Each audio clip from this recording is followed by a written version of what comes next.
It's Tuesday. Welcome to Politics Tonight, everyone. Thank you so much for joining us this evening. I am Olajumoke Olatunji. Former Chief Justice of Nigeria, Walter Onohe, today appeared at the Court of Appeal in Abuja for the first time over an appeal he filed challenging his suspension by the Code of Conduct Tribunal. Tonight, our focus is on developments in Adamawa State under Governor Ahmadu Fintiri. And my guest tonight is Dr. John Gamse, is the Special Advisor to the Governor on Communication and Strategy. Welcome to the program, everyone. Stay with us. I'll be right back.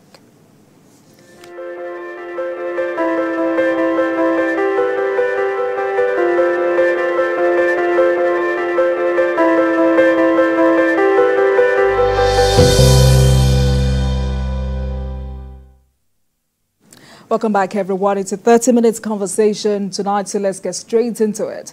Governor of Adamawa State, Ahmadu Fintiri, has approved a new monthly minimum wage of 70,000 naira for state and local government workers.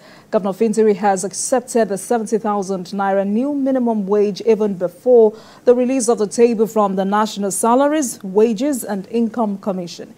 This comes amongst many other projects in Adamawa State executed by the Fintiri administration. For this and other matters, I am now joined by Dr. John Gamse, is a special advisor to the governor of Adamawa State on communication and strategy. He's also a lecturer at Modibo Adama University, Yola. Doctor, good evening to you, sir. Welcome to Politics Tonight. Thank you for joining us this evening. Good evening. How are you? Right. You know, the last time I had a conversation with any stakeholder from Adamawa State, it was a beautiful conversation with Deputy Governor Professor Farauta. And for a lot of people, her emergence holds a great deal of opportunity for the female gender and the quest for inclusion in the political leadership strata in Adamawa State. So that conversation happened around March when fire gutted Yola Town Market. So let's start from there. And I would like you to give us an update on what the governor has done. In what way or ways has the governor fulfilled his promise of putting smiles on the faces of the victims?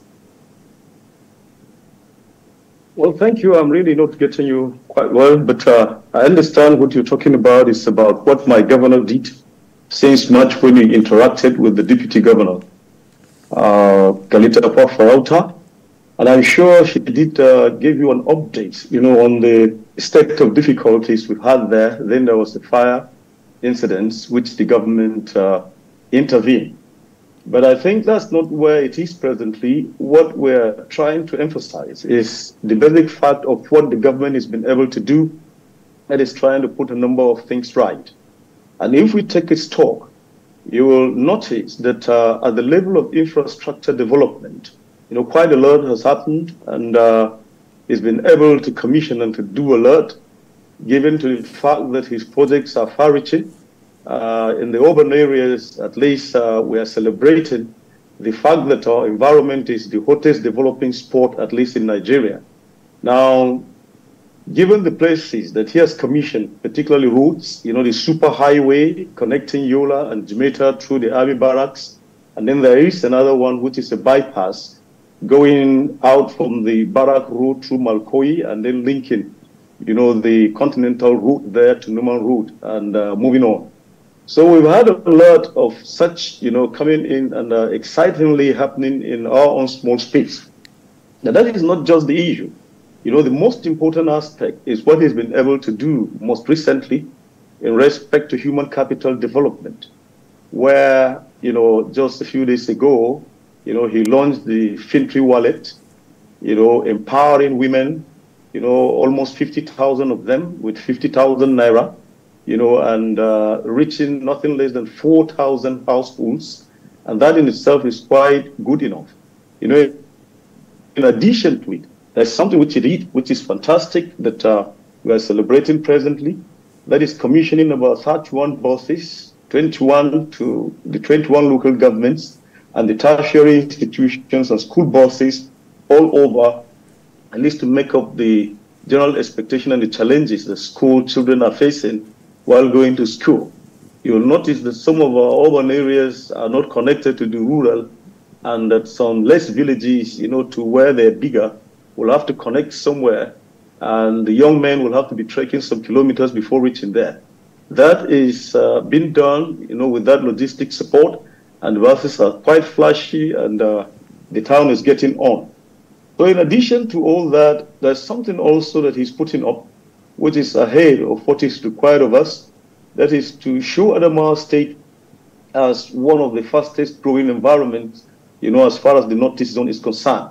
Now, recently, he launched a park, and that's interesting. In the entirety of the Northeast Zone, he's the first governor, perhaps, to talk about the idea of accepting, to pay the 70,000 minimum wage. And that was launched just yesterday. So in addition to all that, I think when you put everything, on balanced scale, you'll notice that it's not only infrastructure that is going on, but human capital development is also on the fast moving. And people are really excited about that. Mm. All right. So, Doctor, because you didn't get my first question, you just had an idea of the kind of question I asked. So I want to go back to that, and because it's a very specific question. In March, Governor Fintiri visited Yola Town Market, after that Inferno, and he promised to put smiles on the faces of the victims. So I'm asking specifically, has the governor fulfilled this promise? Yes, he has done. With the intervention that he has put in that place, supporting farmers and marketers, I assure you that the whole place is receiving a first leaf, because there is demolition going on, and there is attempts to reconstruct and to build the place again to make it better, so that it will be susceptible to fire outbreaks and damage that goes on there. Not only that one in Yola, but I think the entire market environments are taking a new leaf, particularly the one in Jamaica in addition to that one. And that's a very comprehensive and uniform infrastructural development that he's trying to do to make very solid substances good enough not to be susceptible to fire outbreaks and damage. So with confidence, I can assure you that he has done, and quite a number is going on, and the marketers in Yola are quite happy about it. So let's talk about crime rates in Adamawa State, particularly the prevalence of Shila Boys in some of the local government areas. I mean, there was a riot act to that effect, and I remember Governor Farauta calling on parents not to harbor or condone some of their children who engage in this crime. What's the level of commitment or cooperation from parents, and what's the update about these boys? Yeah, there's tremendous improvement, and I assure you that Yola is getting safer, and the security agents are doing the best they are doing. And with all these things, you can also accept, even from the fact that our End Bad Governance riots, did not get out of hand, and nothing as outrageous was equally recorded. So to tell you that since the deputy governor spoke about that, there's been campaigns and a lot of advocacies and movement to households and families, and people have gotten it right. But you'll understand about the content of the Shila Boys and their operations. These are boys that have strayed into the place. Sometimes the link is a situation where their parents are not even there. Their parents are not in Yola. Quite a number of them, are migrants from other places. But the security agents have taken good enough work, and the CP out there on ground, when you go, there are updates, and they've done a lot when it comes to mapping to get the patterns, and they've done their own best and have gotten some of them off the streets. And I can assure you, in the past few days now, you cannot notice anything like that, because nobody is reporting. When you want to have something to agree with it, you try the police, and they will tell you that even the crime diary, is low as far as records in that aspect is concerned. So the government is not sleeping over that issue, and that the parents are also being engaged. There's a lot of enlightenment, and the traditional rulers are also hand-on, trying to put on their own best, and they're doing it